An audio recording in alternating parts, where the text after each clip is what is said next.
Hey everybody, welcome. Welcome to First Time Homebuyer Bootcamp. My name is Melissa and I am a realtor with Keller Williams Commonwealth here in Lexington. Um, I'm just coming to you today. This is my very first webinar, so welcome.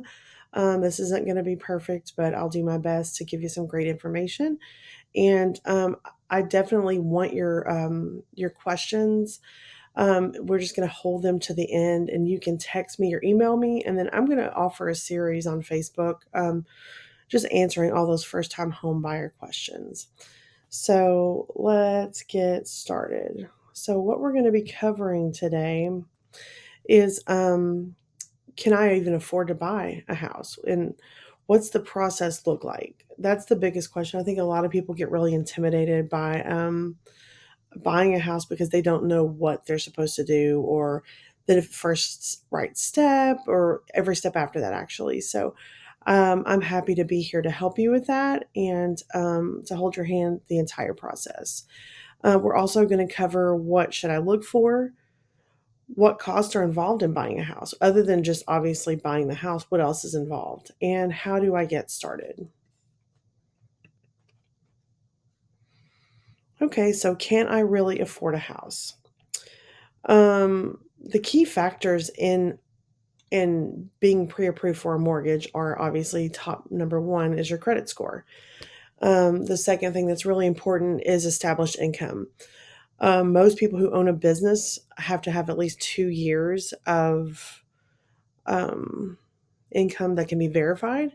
And then your debt to income ratio. So you can't have great income and great credit score, but just a lot of debt. So those three things are really important. Some common programs that I often see my first time home buyers using are that FHA loan, which is available for first time home buyers. The second one is the USDA, which is primarily for rural properties, and there's a ever-changing list and website that we can refer to see if the property you're looking at would even qualify for a USDA loan. And those are 100% financing. So that would be the situation where you didn't have to have any money down. Another option is a VA loan for all of my veterans out there. Again, that's another really great option with a low down payment. And oftentimes, Kentucky offers specific grants. I work with some great lenders who can direct you in what's available right now and to provide you with the most up to date information. But I have had clients in the past to get like a $10,000 grant that wasn't had to be paid back, and they use that towards their down payment and closing costs. So there are some great options out there, even with just a little bit of money to get started. So, Mythbuster fact: you do not need 20% down on a standard first time home buyer loan. The FHA loans are 3.5% down, and there are lots of other options out there in between. So, 20% seems like a barrier to a lot of people, and it's not necessarily a fact for everyone. So, your mortgage budget snapshot. So, this is based on a $250,000 house, and this is just a sample breakdown. The upfront cost would include your down payment, which I put at 5%, but it could be more, could be less. Your closing cost, which is 4% typically of the purchase price. And that is something that oftentimes we can get a concession from the seller to help pay some of that closing cost if it's cost prohibitive. Upfront cost also includes home inspection. I highly recommend on every purchase a home inspection, and that is something that you will pay fairly early in the process after you've secured your deal and you guys have negotiated, figured out your price. The next step is your home inspection. So that is something out of pocket, even if you don't make it to the closing table. Your appraisal fee, which is typically around $500, that's paid at closing, and then your earnest money deposit. So, an earnest money deposit from a buyer is just a way of letting the seller know that you're serious because they're taking their property off the market for you to say, hey, I'm buying this. So, the earnest money deposit, typically anywhere from $500 to $1,000, and that's held in an escrow account until closing, and then at the closing table, that amount comes off your closing cost.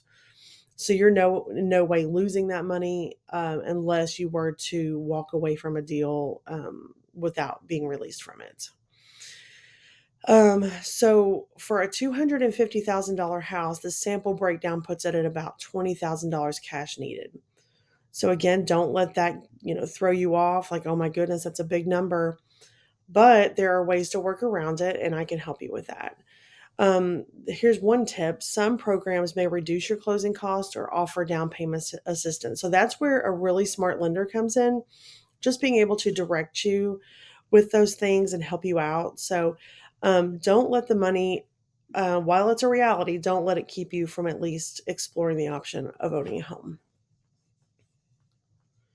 This next slide is going to show you the monthly breakdown of payment estimates, and this again is based on that $250,000 loan, based on 6.75 interest rate, which that can fluctuate obviously. 30-year mortgage, and all mortgages that have less than 20% down will require that private mortgage insurance, the PMI. So your monthly expense breaks down the principal and interest around 1540, property tax at 200, which that's going to vary based on your area, homeowners insurance of 100, that PMI of 100, and then if you have a HOA, you could have a fee there. So your total monthly cost for a $250,000 house ranges from 1940 to 2090, and that's based on the current interest rates. Home buying timeline. So there's basically, with a broad stroke, there's 6 steps to the home buying process. Your first one is your pre-approval. So a lot of times, folks will come to me first, and I'll be able to refer them to a great mortgage broker. And I always require my folks to have a pre-approval before I go and show them a house, because I don't want to waste their time. I don't want to waste my time, and I don't waste the homeowner's time. So you really want to get that pre-approval just to make sure you know how much you can actually afford. So you don't want to be looking at a $500,000 house if you can only afford a $300,000 house. So the first step is a pre-approval. A lot of times I've got pre-approval and then find an agent, but a lot of times it happens in reverse, and that's okay too.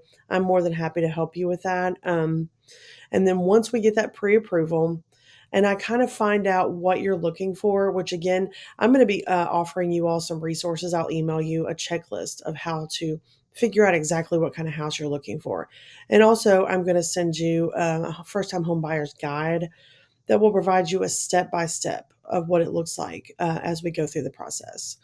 So once we figure out what you're wanting, then it's time for me to start looking for what you want that's out there on the market. I often send buyers, several houses, and they'll say, okay, I like this one, I like this one. Or sometimes they'll find a house that maybe wasn't even on my radar, and they'll send it to me, and we'll get that scheduled and go look at them. A lot of times also, working with me, you do get access to homes that maybe haven't hit the market yet. So I will have an insider scoop on those hard to find houses sometimes that haven't even been advertised yet. And then once we find that perfect house, the next step in this home buying process is to make an offer. So once you make an offer and you and the buyer negotiate all the terms of that contract, and I will help with that, we move forward and we do the home inspections, and then we do the appraisal, and then finally we're going to make it to the closing table. So the typical timeline after you find your house is 30 to 60 days. Um, it is, I see a lot of people fall somewhere in between about a 45-day, especially if they're selling another property. But 30 to 60 days is the typical timeline. So I did mention house hunting. Here's a few tips, and then again, I'm going to send out just a checklist of how to start looking and narrowing down what you're wanting. So know your needs versus wants. So I need at least 3 bedrooms. I want, you know, a jacuzzi tub.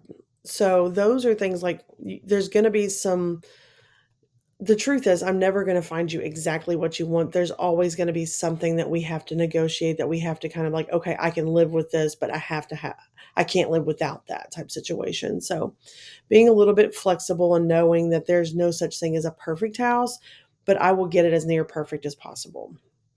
A couple of things to think about when you're thinking about location of your next house or your first house is a school district. So, what's important to you as a family, as far as school district goes. You want to be within walking distance. Is riding a bus okay? Also, another thing to think about is resellability. So, if you're moving into this house and you think, oh, this is probably going to be a 5-year home for me, and then I'm going to move on to something bigger, or my family's going to grow, our needs are going to change. If you're planning that way, then you definitely want to be thinking about, okay, how is this going to look on the other side of this, having to resell this house? Is this a neighborhood that's up and coming? Is this house going to gain value? Another thing to think about is your commute to work and school. Are you okay with driving an hour, or do you prefer to be 10 minutes away? Red flags to avoid when house hunting is DIY projects gone wrong. And these are just a couple things. The roof age and then foundation cracks or shifts that you might be seeing visibly. And this is a big one right here. Why am I your secret weapon? I'm going to provide expert guidance from start to finish, from pre approval to closing. I help navigate every step, saving time and avoiding costly mistakes. It is my job to make sure this is as smooth and pain free as possible. I have access to listings and off market properties, which I did mention, that you're going to be able to find about homes that aren't yet listed to the public. So that will give you a leg up on finding that perfect house. I'm a skilled negotiator.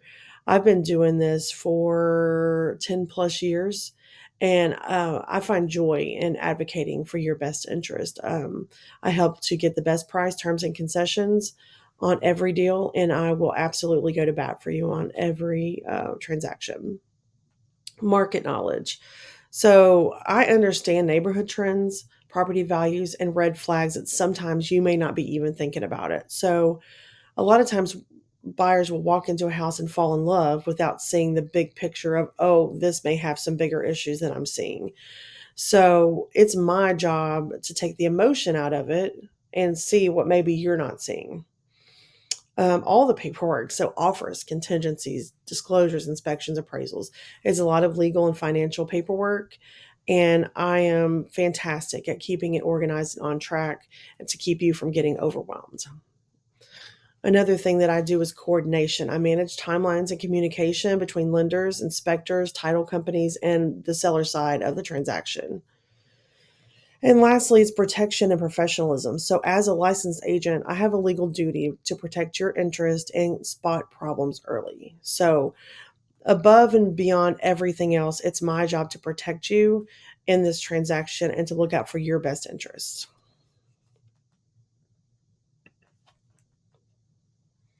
So, final walkthrough. So, you found your dream home, everything's fine. We've gone through inspection, we've negotiated everything, repairs out, and now it's time to almost go to the closing table.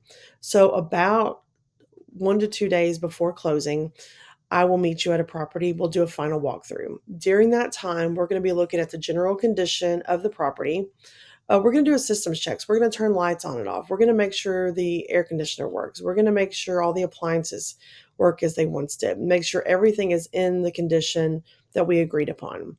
We're going to do a plumbing check. We're going to make sure all the toilets flush, the nothing stopped up, that all the things that were in the same condition as when you put that offer in. We're going to check doors, windows, and locks. Make sure there's nothing broken. Make sure everything locks as it should.